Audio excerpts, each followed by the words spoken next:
Hello guys, welcome back to my channel Priyanka lifestyle. Guys তোমরা সবাই কেমন আছো? আর আমি তো অনেক ভালো আছি। ভিডিও করার সময় যদিও, কিন্তু ভিডিও এডিট করার সময় একটুও ভালো ছিলাম না। দেখতেই পাচ্ছ আমি ঢং টং করে রেডি সেডি হয়ে বেরিয়ে পড়েছি। আরে কোথায় যাচ্ছি সেটা জানতে ইচ্ছে করছে না? হ্যাঁ, আমি বলছি, একটু পরেই বলছি। রেডি তো হয়ে গেছিলাম, কিন্তু কিসে করে যাব সেটা তো ভাবিনি। তো তখন টোটো ছিল না, তার জন্য আমরা কি করলাম, হাঁটতে হাঁটতে চলেও এসেছিলাম। আর দেখলাম যে আমার একজন দাদা সেই টাইমে ডিউটি যাবে, তো তার জন্য আমরা বললাম দাদা আমাদেরকেও ছেড়ে দাও অটো পর্যন্ত। তো তারপর অটো পর্যন্ত ছেড়ে দিয়ে দাদা চলে গেল, আর আমরা তো অটোতে বসে পড়েছি। আর আমার ভাই বলছে যে আমি কিছু খাবো। আমার ভাই না আগের দিন রাত থেকে কিছু খায়নি, তার জন্য বললো যে আমাকে কিছু কিনে দে। আর ও টিউশন থেকে আসার সাথে সাথে আমি বললাম যে তুই যাবি? বললো হ্যাঁ চল। তাই একটা কেক কিনে খেয়ে নিল। আর তারপরে দেখো টুক টুক টুক টুক করে কি সুন্দর অটো থেকে নেমে আমরা দু ভাই বোন চলে যাচ্ছিলাম। আর এসে দেখো প্রথম মামা বাড়িতে ঢুকলাম, কারণ মামা বাড়ি পেরিয়ে মাসির বাড়িতে যেতে হবে। তাই মামা বাড়িতে ঢুকে মামিমা আর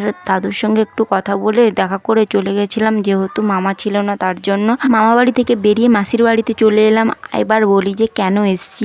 আমার মাসিদের এখানে না অনেক বড় পুজো হচ্ছে, পুরো বড় পুজো হচ্ছে বলতে ঠাকুরটা অনেক বড়, মনসা ঠাকুর, আর প্রায় 30 ফুট মতো। মাসি অনেকবার করে বলেছিল যে আয় আয়, তার জন্য আমি আর ভাই করে চলে এসেছি। আর আমি ঠাকুরটা না একটু পরে ভালো করে দেখাচ্ছি। তারপর দেখো এখানে এত খাওয়ার দাওয়ার ছিল আমার মাসির বাড়িতে, কারণ আমার মাসিদের বাড়ির সামনেই একদম পুজোটা হচ্ছিল। আর সেই দিন ছিল ভোগ খাওয়ানো, তার জন্য প্রচুর খাওয়ার দাওয়ার আমার মাসির বাড়িতেই ছিল। আর দেখো তারপর খাওয়ারের ওই পাশে দেখো আমার মাসির ছেলে, মামার ছেলে, মাসির মেয়ে সবাই দাঁড়িয়ে আছে, কারণ ওরা বিপদ সীমা পার হয়ে আসতে পারছিল না। আর আমি বলছিলাম না আমি মামা বাড়িতে প্রথম গেছি, একে আনতে গেছিলাম, তো তো আমার আগেই চলে এসছে, কারণ পাশাপাশি বাড়ি, তার জন্য। ভেতরে বসার সাথে সাথে দেখলাম যে আমার মাসির মেয়ে অঞ্জলি দেওয়ার জন্য শাড়ি পরেছিল, তার জন্য আমি বললাম যে চল একটা টুক করে ভিডিও করে নিই। তখন ওর রিয়াকশনটা দেখো খালি, আমার মাসির মেয়ে ওকে জামাটা ছুঁড়ে দিয়েছে, আর ও দেখো পোজ দেওয়ার জন্য এতটাই রেডি যে ও জামাটাকে নিজেই ছুঁড়ে দিয়ে কোনো দিকে তাকায়নি, পোজ দিতে প্রস্তুত। তারপর দেখো আমি পুজো মণ্ডপে চলে এসেছিলাম, আর যেহেতু ভোগ খাওয়ার ছিল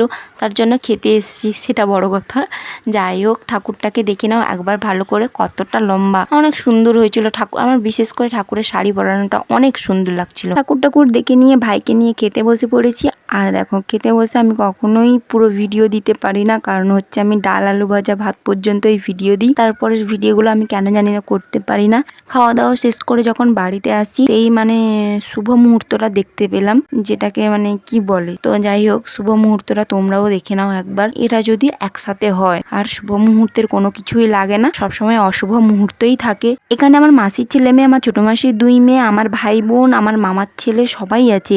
আর এরা এত মারামারি করেছে যে বলার মতো নয়। আর একদিন নয়, এরা 3-4 দিন মতো ছিলাম, তো 3-4 দিন মতোই মারামারি করেছে। আমাকেও মাঝখান থেকে মানছে না, আমাকেও যে যেমন পারছে দিয়ে দিচ্ছে। মারামারি করতে করতে আমার মামার ছেলে যে হঠাৎ কেন এত রেগে গেল আমি তো বুঝতেই পারলাম না। আর এতটা রেগে গেছে, যার জন্য আমি বললাম যে চল তোকে বাড়ি দিয়ে আসি বলে যেন আমি অনেক ভুল করে ফেলেছিলাম। তার জন্য আমার মামার ছেলে আমার মাসির বাড়ি থেকে মামা বাড়ি পর্যন্ত আমার কোলে হয়ে পুরোটা এসেছিল। আর তখন বাজে না পুরো 2:30 মতো বাজে, আর তখন প্রচুর রোদ ছিল। কিন্তু কি বলতো, আমিও তো সেই রকম পাবলিক, তার জন্য আমি কি করেছি, লাস্ট পর্যন্ত ভয় দেখিয়ে একটুখানি হাঁটি নিয়ে এসেছি। আমি তো হাঁটাতে পেরেছি, এটাই অনেক। যাই হোক, মামা বাড়িতে গিয়ে দেখলাম যে অনেক নরম তাল ছিল। আর তাল শাঁস কাদের খেতে ভালো লাগে, আমার তো প্রচুর ভালো লাগে। তাল শাঁস খেয়ে মাসির বাড়িতে আবার চলে এলাম। আর এসে দেখি আমার মাসিদের এখানে ভোগ খাওয়ানো হচ্ছিল, তার প্রচুর খাবার বেড়ে গেছে, যার জন্য মাসি সবকিছু পরিষ্কার করছিল। তাই আমিও একটু ফ্রেশ হয়ে নিলাম, কারণ প্রচুর গরম লাগছিল। তারপর ফ্রেশ হয়ে বিকেলবেলা একদম মাঠে বেরিয়ে পড়লাম সবাই মিলে। মাসিদের বাড়ির পেছনে না অনেক বড় মাঠ, আর মাঠটা কত বড় সেটা দেখতেই পাচ্ছ।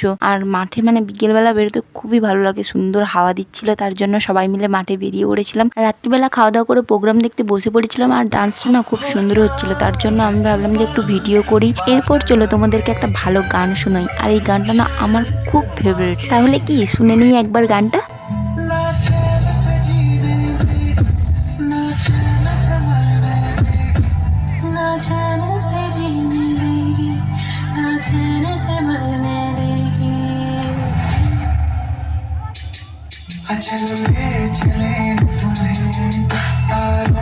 এই গানটা তোমাদের কার কার ভালো লাগে সেটা আমাকে কমেন্ট করে জানাবে। প্রোগ্রাম দেখে তো রাত্রিবেলা ঘুমিয়ে পড়লাম। আর এই ব্লগটা কেমন লাগলো আমাকে কমেন্ট করে জানাবে। মাসির বাড়ির দ্বিতীয় দিনের ব্লগটা খুব তাড়াতাড়ি আসছে, মিনি ব্লগ।